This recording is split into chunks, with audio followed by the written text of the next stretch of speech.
దేశంలో direct selling industry వేగంగా అభివృద్ధి చెందుతోంది. ఇండస్ట్రీలో కంపెనీలు పెరిగిపోతూ ఉండటంతో దాన్ని మానిటరింగ్ చేయడానికి ప్రభుత్వం ప్రత్యేక గైడ్ లైన్స్ కూడా తీసుకొచ్చింది. ఉపాధితో పాటు లాభాలు కూడా పెరగడంతో ఎక్కువ మంది ఈ రంగం వైపు మొగ్గు చూపుతున్నారు.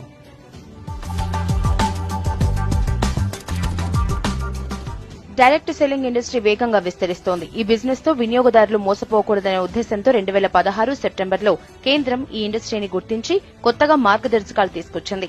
అన్ని రాష్ట్రాలు కూడా ఈ గైడ్ లైన్స్ ని ఫాలో అయి తమ పాలసీల్ని తీసుకురావాలని సూచించింది. ఇప్పటి వరకు అసోం, ఒడిశా మాత్రమే డైరెక్ట్ సెల్లింగ్ ఇండస్ట్రీకి గైడ్ లైన్స్ తీసుకొచ్చాయి. 3 రాష్ట్రంగా ఈ మధ్యే తెలంగాణ ప్రభుత్వం కూడా ప్రత్యేక గైడ్ లైన్స్ తీసుకొచ్చింది.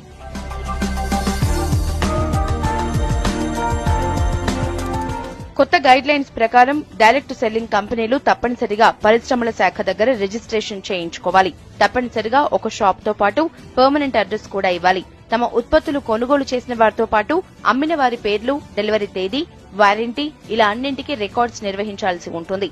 వీటిని పట్టించుకోకుండా ఎలాంటి డైరెక్ట్ సెల్లింగ్ వ్యాపారం చేసినా వారిపై చర్యలు తీసుకోనుంది.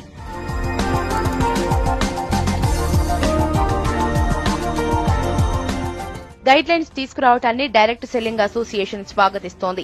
కొత్త కంపెనీలతో ఇండస్ట్రీకే చెడ్డ పేరు వచ్చేదని, ఇలాంటి గైడ్ లైన్స్ తో ఇండస్ట్రీ సాఫీగా సాగుతోందంటున్నారు. దేశవ్యాప్తంగా ఇండస్ట్రీ 6,000 కోట్ల టర్నోవర్ చేస్తోందన్నారు. ప్రాడక్ట్ కి అడ్వర్టైజ్మెంట్, బ్రాండ్ అంబాసిడర్, మార్కెటింగ్ లాంటివి లేకుండా కేవలం డిస్ట్రిబ్యూటర్ల ద్వారానే కస్టమర్స్ కి చేరుస్తామంటున్నారు.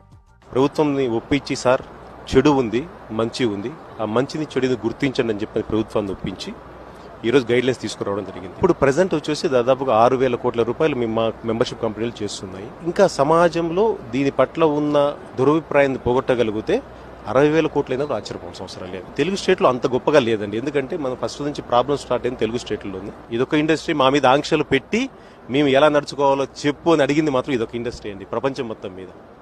సో ప్రభుత్వం గుర్తించింది. ఈరోజు ఇదివరకన్నా బాగా ఉంది.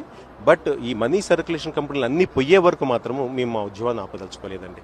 డైరెక్ట్ సెల్లింగ్ ఇండస్ట్రీతో ప్రత్యక్షంగా, పరోక్షంగా 6 కోట్ల మంది ఉపాధి పొందుతున్నారని ఇండస్ట్రీ నిపుణులు చెబుతున్నారు. ప్రొడక్ట్స్ తయారు చేసే ప్రాసెస్ నుంచి వాటిని డిస్ట్రిబ్యూట్ చేసే వరకు ఎంప్లాయీస్ పనిచేస్తున్నారు. అయితే ఈ ఇండస్ట్రీ గత 5 ఏళ్లుగా 15% గ్రోత్ రేట్ తో ముందుకు వెళ్తోందంటున్నారు. Nearly 6 crore people are associated with the direct selling industry. Regulations are that